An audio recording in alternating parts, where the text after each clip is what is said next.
You know, yeah. I feel like we've never really made a decision. um, and I think that's what kind of keeps it fun. Is I think we're just going to do what we want because what do we have to lose? You know what I mean? And I feel like we've all, as individuals, really been into so many different styles of music, and we didn't really want to necessarily go down any path to pigeonhole anything, because that just gets too. This is Rob Ruckus. Hey, this is Kate Clover. Hey guys, it's Nick Collins here from The Effect and Better Strangers.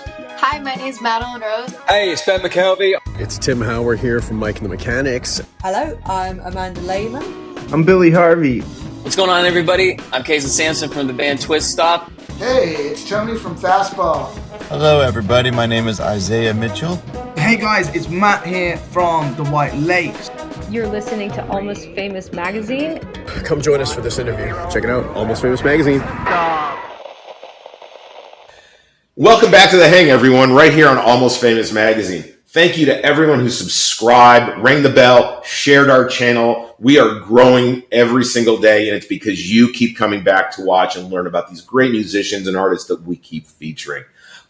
Today's no different. The band Asterhouse is like a familiar and favorite long-sleeve shirt. Put yours on now. This Seattle power rock group drapes its listeners in a solid Northwest style and vibe. The band's guitar, bass, and drums kind of harken back to the days of Emerald City punk music and point a new direction of really ethereal rhythmic power. Definitely, I've been listening to them, and you guys are in for a treat learning about them today. They recently had the honor of playing a residency at Climate Pledge Arena, and as well as been on KEXP's in-studio sessions. So today we're joined by, I hope you're ready for this, John Thornburg. He's on vocals, drums, and guitar, depending on the mood. Julio Posada, he plays bass. He kind of keeps it simple. That's all he does. He focuses in on that rhythm. Then we got Russ Thornburg. I don't know where the heck he is, but he does guitars, vocals, and he even tap dances. So maybe we'll get... Oh, look at that. There's Russ. Russ is with us. Russ is looking rather animated. All right, guys, welcome to The Hang. Thanks for having us. Absolutely. Absolutely, because he's here now. What's that? Well, Russ is going for that. I think Russ is going for that spinning image look. Oh yes, of course, yeah. Guys, I appreciate you making time to join us today. And Julio, whatever you do, I hope you're parked somewhere. Just saying, buddy. I'm parked. We want to make sure you can make it to the next gig. So guys, let's jump into the history of the band. How did it all start? Like, where did this all come from? What was the germination of the band? Yeah, well, John and Russ have been playing music together since they were really, really young. And so they were in a few different bands. And around the time, I think it was like, what was it, high school? The previous band they were in, their bassist graduated and had, a promising future ahead of him. And then, so they needed a new bassist, and I had nothing going for me, so they asked me to join. So here I am now, and that was 2009. Yeah. Well, So what you're saying, there wasn't a third brother available to play bass? We begged our parents. We begged for a long time. But we got a stern no. Yeah. We also tried to get Macaulay Culkin in our band, but it didn't work. So, okay, so I got to hear that story. How did that happen? What, the Macaulay Culkin thing? Yeah, Russ, how did that happen? Or the third brother. What's that? Yeah, how did that happen, Russ? I'm very curious. I mean, lots of emails, lots of writing, carrier pigeons, and it was just one no after another. It was very soul-crushing. But then, lo and behold, we had Julio. So it was really a blessing in disguise. Well, it was kind of too, because we had Kieran Culkin begged to be in the band. Yeah. And we wanted Macaulay, but not Kieran. Yeah, a big mess, really. And then you upgraded with Julio. Yes. Absolutely. Yes. So you guys have been around since what, about 2009, I think you said. So you've got some road under your wheels. When you first started out a band, how did you guys make some decisions on your sound and the direction you wanted to go in? Where did those influences and choices come from? John, tell me. Yeah, I feel like we've never really made a decision. And I think that's what kind of keeps it fun is I think we're just going to do what we want because what do we have to lose? You know what I mean? And I feel like we've all, as individuals, really been into so many different styles of music, and we didn't really want to necessarily go down any path to pigeonhole anything, because that just gets super, super boring. Yeah. I think also, too, because we started so young, and I feel like we also, like a lot of bands, we had a lot of people trying to make decisions for us of what sound they thought we should have been. And I feel like over time, as we got older, we kind of just realized that we didn't want to be a specific sound, I don't know if that makes sense to you guys there, but yeah, I feel like a lot of decisions in the beginning were trying to be made for us because, we were kids, honestly. When I started with these guys, I was 13. So it was definitely a lot of decisions being made for us. But I think we've been a band so long together that now we know we want to do everything and nothing at the same time, I guess. Yeah, occasionally I'll get jump scared by an image in my timeline or one of those things where it's like, this was a picture of you and Russ from 15 years ago, and it scares me because Russ doesn't have a beard in those pictures. Yeah, scary times, man. I had a hideous jaw. So let me ask you this then: if you didn't make a conscious choice to kind of go in a direction, who are some of the influences that have influenced each of you as musicians that help you create the sound that you're making that adds to the whole? Yeah, it's funny to think about it in that way because I think a lot of the musicians who influenced us greatly are also directionless. Some of our huge, speaking personally, Gesundheit. Sorry. Are you okay over there? Yes, are you all right? No. Russ, you okay over there? That was me pretending to care. That was me pretending to care.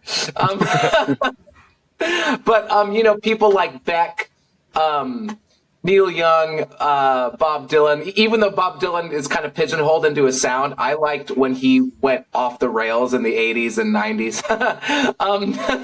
Or Smashing Pumpkins, Incubus. Bands that forge their own path by not having a path, I guess.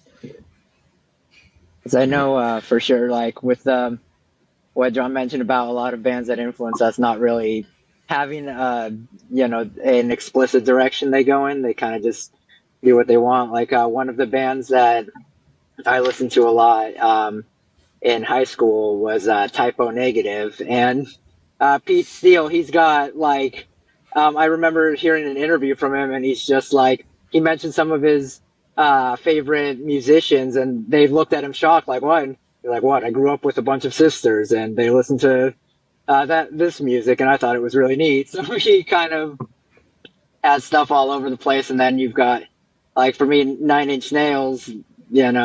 I remember seeing some of a very early video of Trent Reznor with a band. I think it was called Slam Bamboo or something like that, where they have the bow ties and suits and playing, and then he's in the back with his leather jacket on the keyboard. So it's kind of and he's been everywhere doing a whole bunch of different things. So it's it's kind of cool seeing where they go.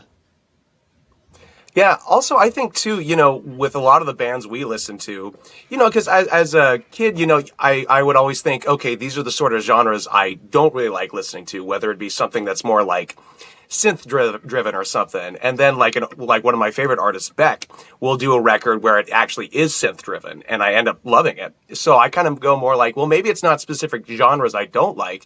maybe it's just artists and their writing sort of techniques or melodies that are what I enjoy. So like at this point, I don't really know what genres I even like to listen to. I think it really just depends on who's writing the music, you know? Now I'm curious about what each of you brings to the band, but we have a small problem being that since two of you are brothers, there's a bias there. So Julio, I'm going to put you on the spot. Okay. Tell everybody what John brings to the band. What are some of his attributes that he brings to the creativity of the band? Well, like John does a lot of the vocals, and it's you know, like he'll come home some days and just like, hey, I had this running through my head. It's usually I guess a long line of trauma and mental health struggles that he brings to the band that he helps. My life is perfect. Don't believe a word. It's just he's got a wealth of like lyrics and experiences that he brings like his own special flavor, and also him. Because we were all, when we were little, or younger in the band, we were told, do this, no, you have to fit into this box. I think John, uniquely his thing, because he was told, no, you got to play the drums a certain way. No, you can't sing and do the drums. He's like, no, well, I'm going to sing and do the drums. It's like, okay, fine. Well, you got to sit back on the riser. It's like, no, I'm going to bring my drum set up front so I can be with Russ and Julio, and so I can actually look at the audience.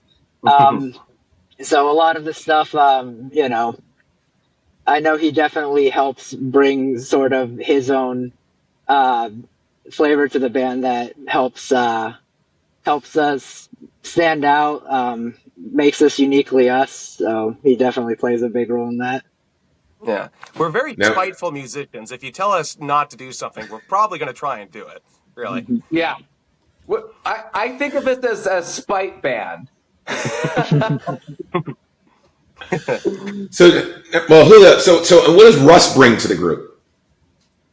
Russ, he definitely brings like, I would say like a lot of versatility in like what he does, because he listens to a bunch of different music, but like the way he plays guitar isn't very like, you know, straightforward. Like one day he'll be on a kick of Steven Wilson, and then he's just like, you know, there's these melodies and stuff that I really like or enjoy, and then you can put just about any instrument in front of him and give him like a few hours to a day, and he'll figure out how to play it or figure out how to make something sound cool with it. Like we have an erhu, those like the Chinese, like the 2-stringed instrument. We have a pipa that he found like certain parts to that.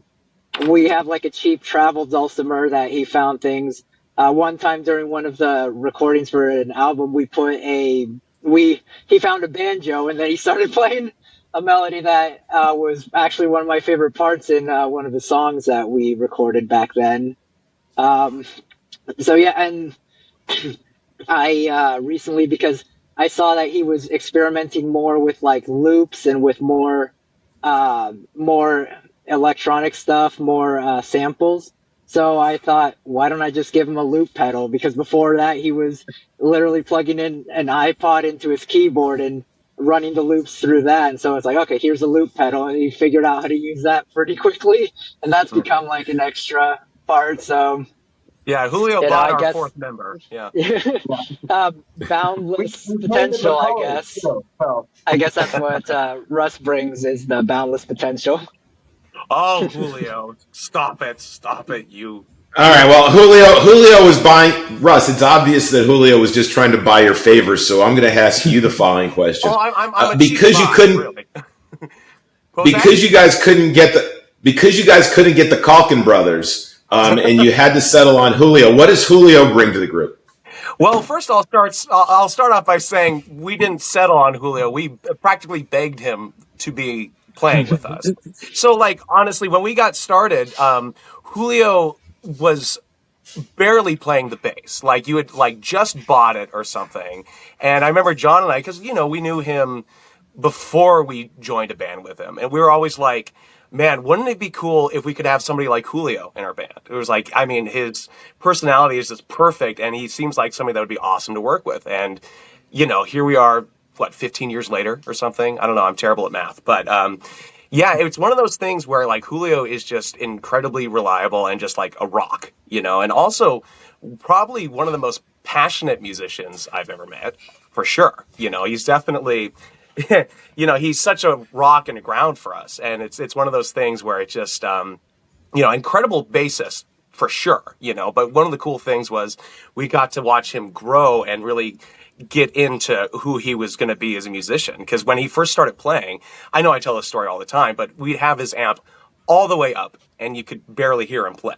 Because it was like, because it was, when you first start playing, you kind of don't really know kind of what you can do with an instrument. And, it went like a year later where he was actually blowing out amps. Like they would like break because he's playing it so loud, And so Julio, one of the things that I love is he comes about his bass parts in a really interesting way, where like, as some people might do, okay, here are like the root notes and this is what it's all going to be or whatever. Julio will find this interesting melody pattern where I kind of go, wow, that's something that I couldn't have thought up like if I tried my hardest, So Julio has a very interesting way of playing the parts that he does. And it's really, really cool to see. For sure. Yeah. There's really no bass player like him. Yeah. Yeah. Nice. Julio, that's some pretty good accolades. All right. So we'll move on from band therapy and we'll head into what you guys have been up to recently. Tell everybody about like, I know you released some singles in 2024. What was 2024 like for you guys? Leading up into what's going to be happening soon, which will be a new album release. Yeah. It's interesting because I feel like we've all been extremely busy, like more and more as time goes on, you get busier, but then coming back to a rehearsal or a show, it's all the sweeter. What is it like? Absence makes the heart grow fonder. So it's almost like there's less shows going on right now, but there's this feeling, I don't want to speak for you guys, but at least for me personally, there's this elevated feeling of maybe I used to take it for granted a little bit because we used to do it so like a lot, but now it's such a special thing that really kind of satisfies the heart, I think, in a way that it hasn't before. For me, that's where I'm at. So I think 2024 was a lot of maybe stripping away the noise a little bit and trying to remind ourselves like why we're still doing it. And I don't know. I think just personally for me, I just really fell back in love with expression and not worrying about if anybody cares to hear it, Yeah, I think at least for me, I know like we've been really working on this record that's coming up like really hard, and we were able to finish it. Was it in the summer, I think, or something? Yeah, and so I think the big thing for this last year was just really getting ready for this next year coming up, because we, I think the last time that we were able to properly release a record was before COVID.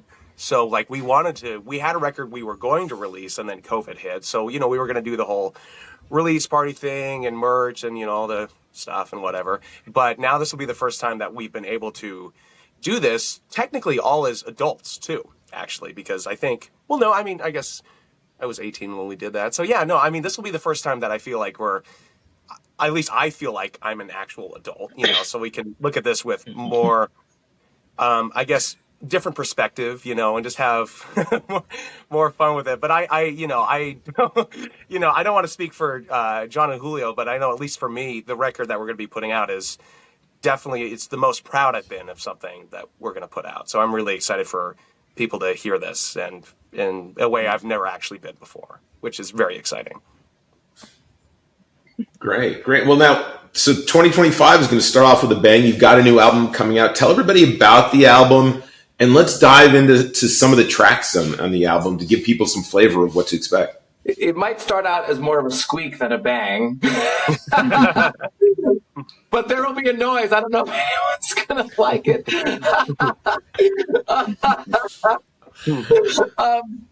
No, yeah, you know what? What I like about the record that we're putting out is I think this was the first time where we were writing songs over a span of time, because we had started writing some of these songs before COVID. And so we had a lot of life lived throughout the writing process. And so we kind of, in the songs that we picked, it's very obvious because you can almost feel our life's progression throughout. And so when we were putting these songs together, what I noticed, I mean, because I write the lyrics and stuff like that. And so what I was noticing is there was half the songs coming from a very positive, almost like victorious mindset. And then the other half was extremely negative and kind of fatalistic. And so when we put these songs together, we were like, wait, there's like a story in here, and it's being told by two different people, it seems like. So kind of what we did with that when we kind of sussed that out was we figured out it's kind of subconsciously, maybe my own subconscious, it seems like it's two people talking to each other. One person's very positive and the other one is super negative. And so then I kind of redid some of the lyrics to tell the story of two people intersecting lives. And then at the end, you'll see if you hear it. But, in our band, nothing really ends sweetly. But so it's kind of this interlocking story of two people that are close to each other living very different lives. So, yeah. So is it kind of, in a way, like a concept album? Yeah, I'd say so. Kind of accidentally, but then it was kind of reformed after the fact. But yeah, no, it's certainly, it's a very, what's that word? Manic. Everything is very manic. Like one song is really poppy and flowery, and then the next one is like dirgy, sad kind of thing. So it whips you back and forth. So, but I love that. So, Julio, none of us have heard the album. Well, you guys have, but none of us out here have heard the album. What is your favorite song? Not necessarily, it doesn't have to be the first or second single, but Julio, what's your favorite song on the album and why? Oh, man. Let's see. There is one. I know, Love. That's, or was that the one, John? Yeah. Yeah. That one was really cool because I enjoyed, too, like, the playing of it. And I like the way that John included, like, some of the backup parts that kind of pushed me or challenged me to play a little, try to learn both backup and playing them at the same time, because that's one thing that with the band is, like, since I started like only 1 year into playing bass, never on stage, only only lessons and stuff. So it was throughout the entire band, I'd be feeling like I was playing catch up, but I'd always be pushing myself to try to do more complex things and learn different parts like that. And so that song in particular has a part where, it was through like working with it, it felt like it pushed myself more. And then there was another song I can't remember the names of it, but it was the it's the one that has the pipa in it, Russ. Do you remember that one? Yeah, is it Beautiful? What? Beautiful Naomi, that was it. Yeah, that's one. Yeah. Beautiful Naomi. That's also, I'd say, between Love and Beautiful Naomi, those are top two songs on there. And Beautiful Naomi is because it's it's kind of just like a unique song that, at least, when we wrote it, I was like, oh, wow, this is something different from us. Cool. Yeah. All right, Russ, what's your favorite track? I really don't know. I mean, this is, as when we've done records in the past, I'm always happy with how they come out, but I feel like for me, there's a difference between like happy how something comes out and then maybe feeling like really proud of something that you maybe really write, whereas like, I might be happy with a record, but I might be like proud of maybe like 3 or 4 or something, where I'm like, oh, I'm really, proud that this was something that I was, had a hand in. Whereas with this one, I'm super proud of every single one of them on there, which is really different, a different feel. Yeah, no, honestly. And it's really hard for me to choose. I mean, I'm really, super happy with all of it, but, at least for me, I'm really probably the last one, which is called Shiver. I'm really, really happy with how that one came out. And that's one of the cool things was working on this record. I was able to really dive in deep because we have, the guy we work with, Julian Anderson, we were able to actually record the guitars in this, house in Gig Harbor. So it wasn't like, well, we actually recorded the album in a lot of different places actually, but the guitar part, we actually took like, I think it was 2 days to record guitar, and we had like a whole lot of different amps and stuff from different guitars. So like I was able to like take every part and every song and kind of look at it from a different sort of perspective of what the song needs as opposed to what do we have like the budget for or the time, So that was a really interesting, different thing to do. So it was just, honestly, working on this record was really different and cool and fun, and it's going to be one hell of a memory. Can I say hell? Can I cuss? Yeah, absolutely. How badly can I cuss? It's YouTube. It's YouTube. I'll let you figure that one out. Well, I think we haven't sworn in like the first 10 minutes, so I think we're clear too now. All right. Yeah. Piss!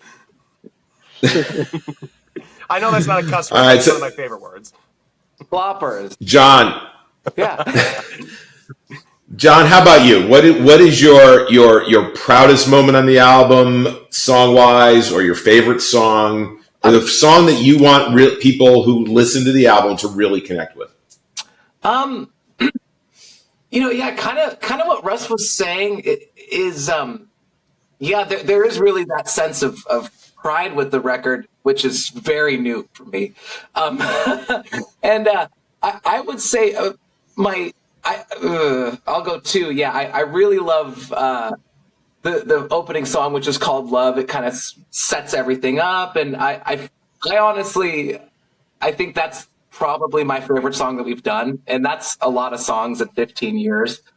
I'm so happy with how it turned out. And then the last song called Shiver, that might be my second favorite song we've done in a long time. So I would say those 2, they're kind of bookended. So if you care enough to think of the concept, like my mom and dad might care about it. So mom and dad, listen to those 2. That's the one. So yeah. I might like to add Shiver as well. I have forgot because we haven't talked about that song too much, but yeah, that's also definitely, because when we first wrote that too, both of us, or all 3 of us, were just like, whoa. Yeah. So the album comes out, if I'm correct, on February 27th. You guys have a release party and a performance. What is it, March 1st? March 1st. Tell us about that. Sorry, what? Tell everybody about that. Well, we anybody? We haven't been to Easy Street Records playing there in a long, long time.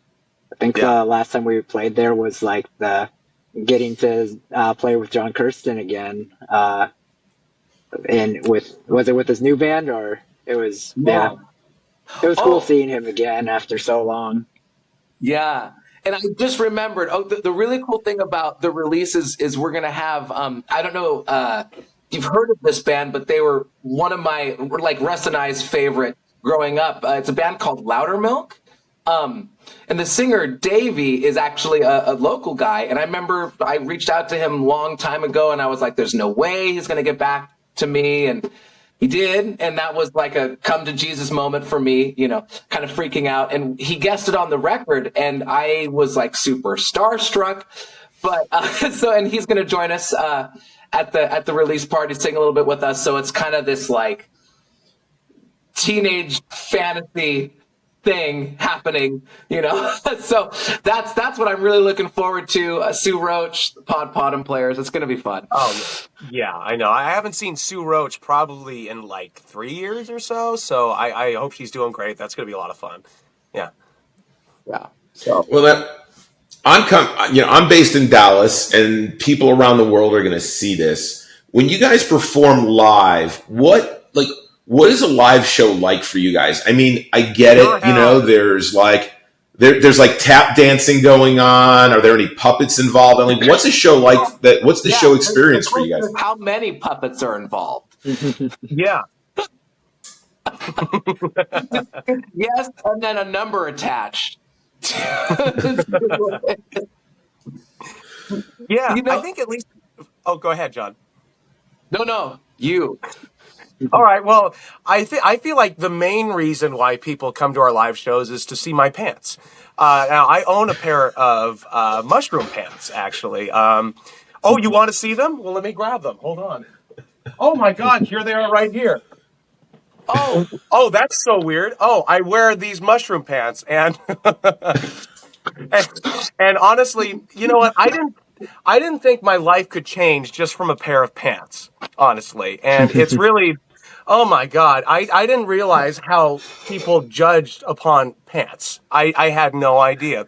It was really shocking because, like, we were playing a show a couple of years ago, and I saw a buddy wear a pair of mushroom pants. And I was like, where did you get those? And he said, well, they're just right on the corner over there. And so, okay, I went. Took me about an hour to find them, but I found them and I bought them. And oh my God, people actually started talking to me. It was really weird. Oh my God, it blew my mind. So I might be in mushroom pants. I might be in a pair of pants. We'll see. The jury's out. The funny is thing there about, any? Oh, sorry, go for it. Is there any chance that you guys are going to have some branded mushroom pants merch with the band name on them? Oh, we didn't think of that. Oh, that's a fantastic idea, actually. I mean, literally everybody in the audience could also end up wearing mushroom pants.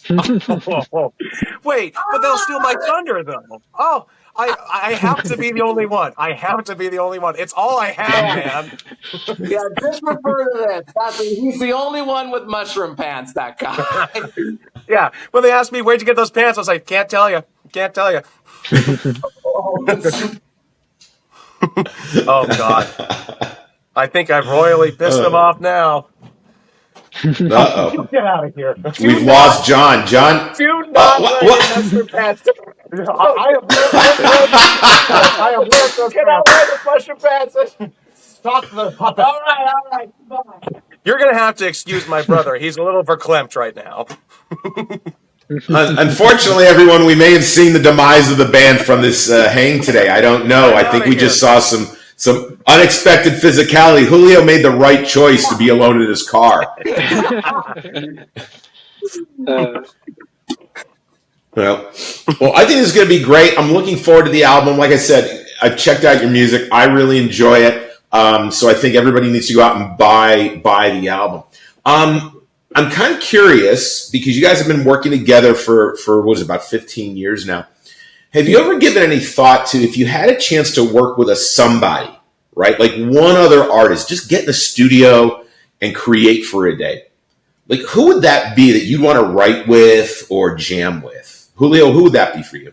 I was thinking if we could get Trent Reznor from, because he, like I said, he's been everywhere, but I feel like also it would fit really well with like John's songwriting, and I'm sure we could come up with some really, really creepy, really weird stuff working with him. And Russ could probably, find, he could probably find something that really fits with that overall sort of theme that would be, I just feel like something really cool would be able to come out of that if we were to work with him. Cool. Russ, how about you? Who would you want to be able to get creative with in the studio for today? God, I mean, that would be such an interesting thing. I mean, my mind would immediately jump to Jim Morrison, but he probably wouldn't show up, is the thing. So it might not be available. Exactly, yeah. It's honestly like, because a lot of my favorite musicians are, they're passed away at this point. But it's one of those things where, like, I mean, I don't know. I mean, I feel like in my heart of hearts, Jim Morrison would be so interesting and probably scary to work with, or somebody like, John Bonham or Jimmy Page or like Beck or somebody. But I feel like currently right now, I feel like somebody I am just been on such a Steven Wilson kick for the last several years. And I love the stuff that he does. And I feel like he's again one of those musicians where I feel like every record is becoming something like a different genre that he's doing. And I love that sort of stuff. And honestly, even for this new record that we're going to be putting out, a lot of the stuff that he's been putting out is like inspired me with some of the stuff that I've written, or kind of like in ideas stuff or like loops and everything. So I feel like currently Steven Wilson, but I feel like every month that could change, Yeah. No, I definitely good choice. I'm a fan of his work. John, how about you? If you could bring one other artist in for a day to create with you guys, who would it be? I mean, a lot of them are dead, which would be really awkward. But I'd probably get my way on every track. One person that's coming to mind right now is what is it, Russ? Kerry Christian and the Yanks. The Pennsylvania polka. What's his name? Pennsylvania polka artist. That's the one. Yes, yeah, we are huge polka fans. Mm-hmm. Oh, Julio's been in so many polka bands; it's almost disgusting. I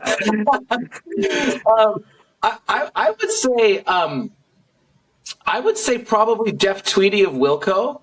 I love his songwriting. His lyrics are just like a dagger. Also, I feel like I've seen interviews with him, and he just seems like a really cool guy. Somebody who would be really, really fun to collaborate with. He's kind of got a dry sense of humor, which I love. So, maybe Jeff Tweedy. Awesome.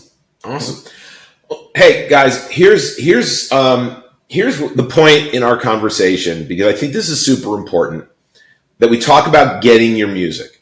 And I mean, getting it is an owning it. Everyone who watches The Hang knows I'm a big proponent of supporting your artists. Not everybody is out there selling mushroom pants. Some artists just hope that you buy their music. And although you may find them on a streaming platform, it's really difficult for these guys to split up a 38-cent check efficiently. None of them will get a cup of coffee. So, the new album is coming out February 27th. And have we mentioned, what's the name of the new album? It's called Ashes by Summer. Ashes by Summer. So pick up Ashes by Summer. Where can people buy Ashes by Summer? Well, you can stream them. So this is really the first time in a lot of years we've done a physical release. Any show you come to see us at, we're going to have physical copies. Write us a letter, send us a message. We'll send you something. TBD. We have Bandcamp if you want to support it that way. I think I'd like to drop these off at local record stores. Even though we've been doing it for so long, we're very DIY. So any way you want a record, we will get it to you. All right. Well, now that's the way to support the band, everybody. Even if you have to, do it old school, pick up a pen and a piece of paper, write them a letter. They'll find a way to get you an album. Yeah. So, with that, I think it's important that we share our love of music. So I'm going to go around the horn before we wrap up, and I want give me somebody you're listening to that's like your jam right now. That's like you're either obsessed over it or it's like on heavy rotation, your workout routine. Julio, who are you listening to that you're really enjoying that you think other people would enjoy listening to as well, and why? Let's see. I actually put together a Spotify playlist of every time we play a show, I'd look through Spotify with each of the bands and start, put all their music onto the Spotify. So there's a lot there, but I think in particular, two that have come to mind that that I've listened to recently. One is PR for Monsters. We played with them the cancer benefit show at the Sunset Tavern a while ago. Like that was one of the last shows I remember playing. They're really good, PR for Monsters, and the second one that came up in the rotation of the Spotify playlist was Public Theater. We played with them in Bellingham, I think it was. Like they've got a few songs there that I really, really like. Yeah. Cool. Russ, how about you? What's your jam these days? I mean, I've already talked about Steven Wilson, so I'm going to talk about somebody else. Okay, you mentioned workout playlists, so I want to bring this up. So I was at the gym the other day. Whatever, but I don't care. Hey, neither did they. But so it was. So they do this thing where they have like these playlists where it's songs intersecting with other ones, and which annoys the hell out of me. Whatever, it's fine. It's all those like songs where it's just the same thing. But they combined Baby Shark with Californication, which just bothered the hell out of me. It was the weirdest thing. I had to stop. I was like, what the hell is this? I mean, it was like, it was one of the most weird, backwards children's songs about like the horrifyingness of Hollywood. It was really, really weird. Shark? Why would they touch Baby Shark? They ruined it. I know. I mean, it's like, what a bop, man. But yeah, I guess, I don't know. I've really gotten into Jack White in the last several years, and I love his new record, No Name. It's fantastic. I just got a record player literally the other day, and one of the records I got was his No Name record, and I love it. It's fantastic. So I would say in the last year, probably that one is one of my favorites for sure. Excellent. I'm rounding out third, John. Well, how about you? Well, when I'm eating my donuts on the couch, I've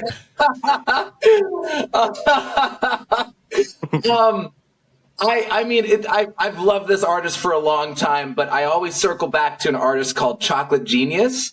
Yeah.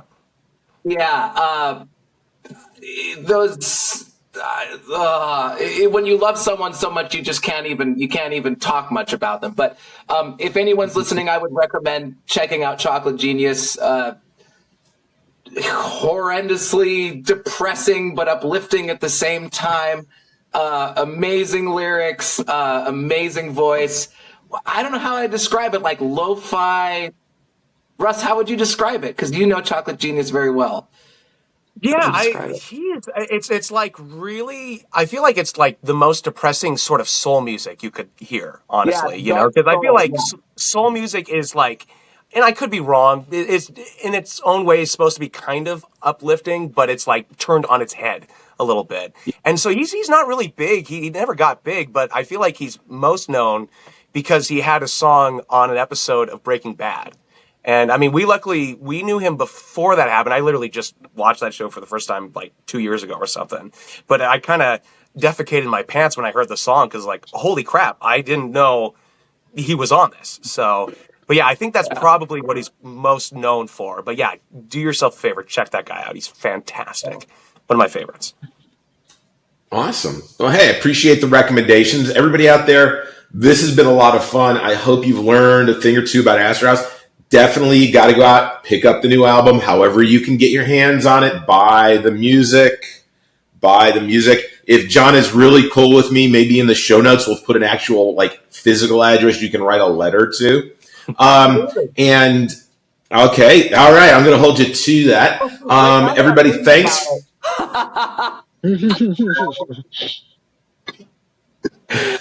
We'll talk. He's afraid of what might show up.